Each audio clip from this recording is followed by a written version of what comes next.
کتابیں ہمیں کرواتی ہیں وہ اور ہے، اور جو بابوں نے تعارف کروایا وہ اس خدا کا وہ تعارف نہیں تھا. تو کتابوں کو فالو کیا جائے، اور صرف ان بابوں کو فالو کیا جائے جو کتابوں کو فالو کرتے ہیں. یہ کہتے نہیں بابوں کو نہیں مانتے. سر ہم بابوں کو مانتے ہیں، لیکن اگر بابے کتابوں کے خلاف ہو جائیں تو ان بابوں کی عزت کیوں کریں؟ بابوں کی عزت کیوں تھی؟ کتابوں کی وجہ سے.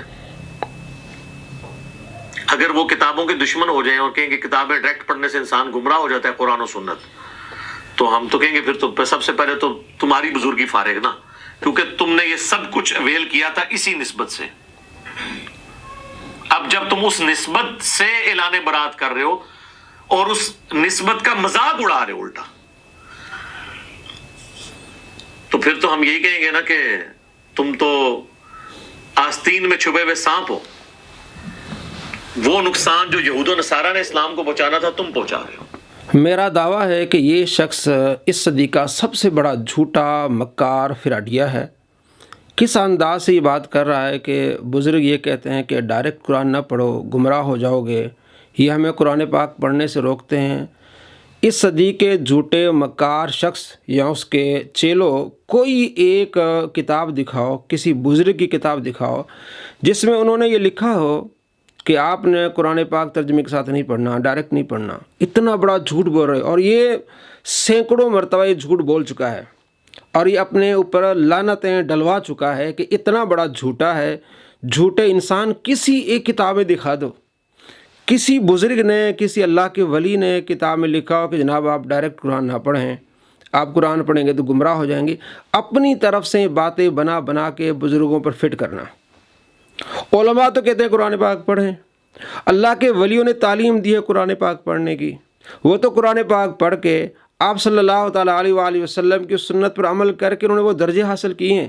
آپ کس گندی سوچ رکھتے ہیں اور کس طرح لوگوں کو گمراہ کر رہے ہیں کہ بابے کہتے ہیں کہ جناب قرآن پاک نہ پڑھیں. ہم ان بابوں کو مانتے ہیں جو قرآن و حدیث کو مانتے ہیں. بھی کون سا وہ بزرگ ہوگا جو قرآن و حدیث کو نہیں مانے گا؟ وہ بزرگ کیسا ہوا؟ اللہ کے ولی بنتے ہی اس وقت جب اللہ تبارک و تعالیٰ کی بات کرتے ہیں، زیادہ سے زیادہ قرآن پاک کی تلاوت کرتے ہیں. یہ جھوٹا شخص، اس کو چیلنج ہے کسی ایک کتاب میں دکھا دے کہ کسی بزرگ نے یہ لکھا ہو کہ ڈائریکٹ قرآن آپ نہ پڑھیں، قرآن پاک آپ ترجمہ نہ پڑھیں، آپ گمراہ ہو جائیں گے. کوئی ایک کتاب دکھا دے. یہ جھوٹا شخص ہے اور اس کے جھوٹ پر اس کے چیلے اسی بات کو آگے بڑھاتے ہیں. علماء بھی کہتے ہیں کہ جناب آپ قرآن پاک پڑھیں. میں آپ کو دکھانے والا ہوں. علامہ رضا ثاقب مصطفی صاحب کیا کہہ رہے ہیں؟ اپنی زندگی میں بسا لو، قرآن کو شامل کر لو. یہ دیکھیں، دنیا بھی سبرے گی، قبر بھی سبرے گی، نزا کا عالم بھی سبرے گا، حشر میں بھی اجالے ہوں کہ جنت کی بہاریں بھی نصیب ہوں اور رسول اللہ کا ساتھ نصیب ہوگا. تو اس کتاب سے جڑو، اس کو ورق ورق پڑھو، اس کو حرف حرف پڑھو، اس کو رکوع رکوع پڑھو.